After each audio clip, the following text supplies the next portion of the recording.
Thus the heavens and the earth were finished, and all the host of them.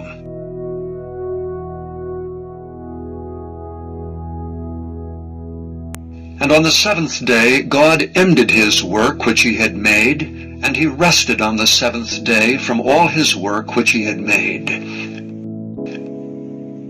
God blessed the seventh day and sanctified it, because that in it he had rested from all his work which God created and made. These are the generations of the heavens and of the earth, when they were created in the day that the Lord God made the earth and the heavens. Every plant of the field before it was in the earth, and every herb of the field before it grew. For the Lord God had not caused it to rain upon the earth, and there was not a man to till the ground. But there went up a mist from the earth, and watered the whole face of the ground. And the Lord God formed man of the dust of the ground, and breathed into his nostrils the breath of life, and man became a living soul.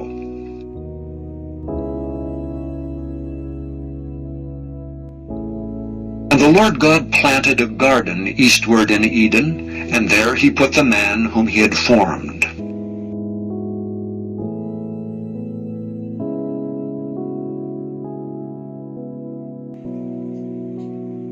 And out of the ground made the Lord God to grow every tree that is pleasant to the sight, and is good for food, the tree of life also in the midst of the garden, and the tree of knowledge of good and evil.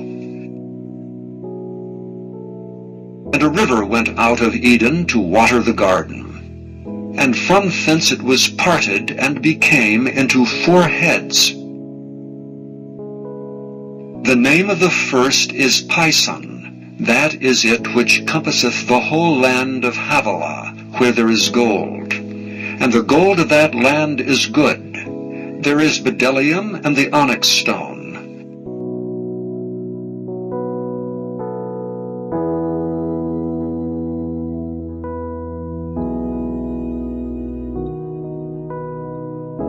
The name of the second river is Gihon.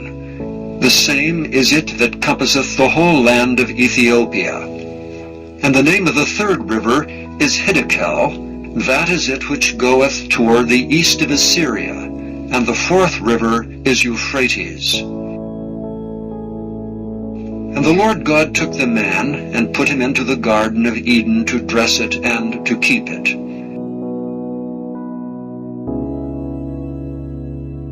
And the Lord God commanded the man, saying, Of every tree of the garden thou mayest freely eat.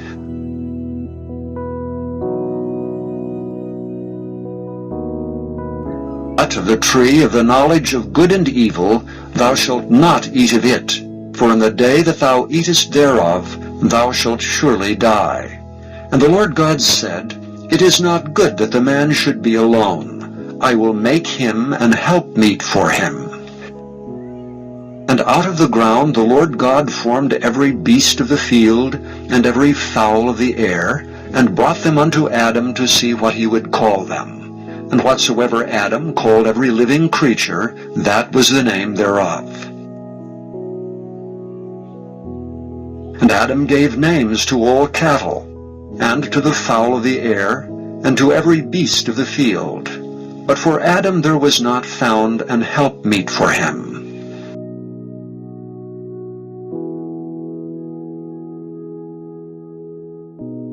And the Lord God caused a deep sleep to fall upon Adam, and he slept.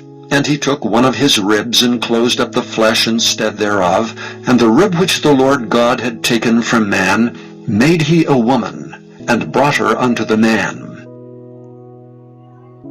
And Adam said, This is now bone of my bones, and flesh of my flesh. She shall be called woman, because she was taken out of man.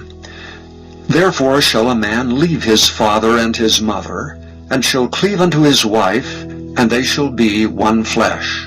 And they were both naked, the man and his wife, and were not ashamed.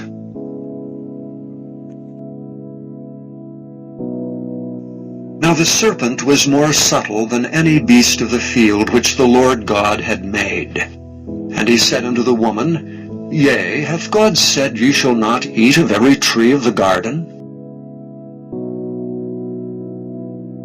And the woman said unto the serpent, We may eat of the fruit of the trees of the garden, but of the fruit of the tree which is in the midst of the garden God hath said, Ye shall not eat of it, neither shall ye touch it, lest ye die.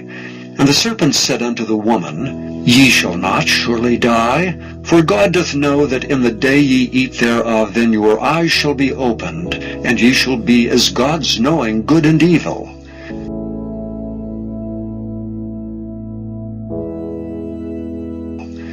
And when the woman saw that the tree was good for food, and that it was pleasant to the eyes, and a tree to be desired to make one wise, she took of the fruit thereof, and did eat, and gave also unto her husband with her, and he did eat.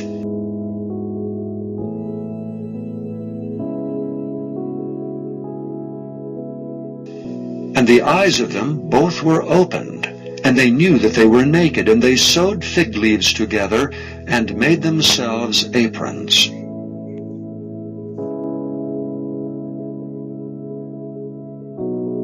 And they heard the voice of the Lord God walking in the garden in the cool of the day, and Adam and his wife hid themselves from the presence of the Lord God amongst the trees of the garden. And the Lord God called unto Adam, and said unto him, Where art thou?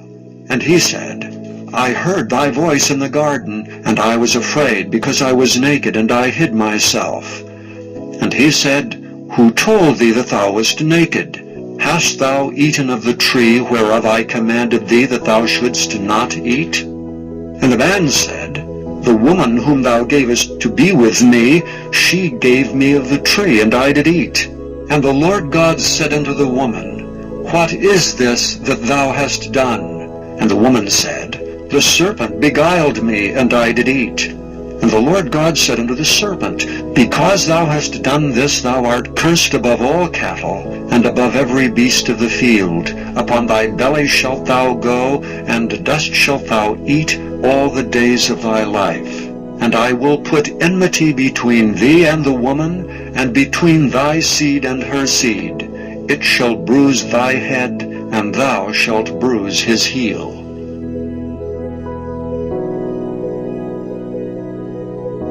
Unto the woman he said, I will greatly multiply thy sorrow and thy conception. In sorrow thou shalt bring forth children, and thy desire shall be to thy husband, and he shall rule over thee.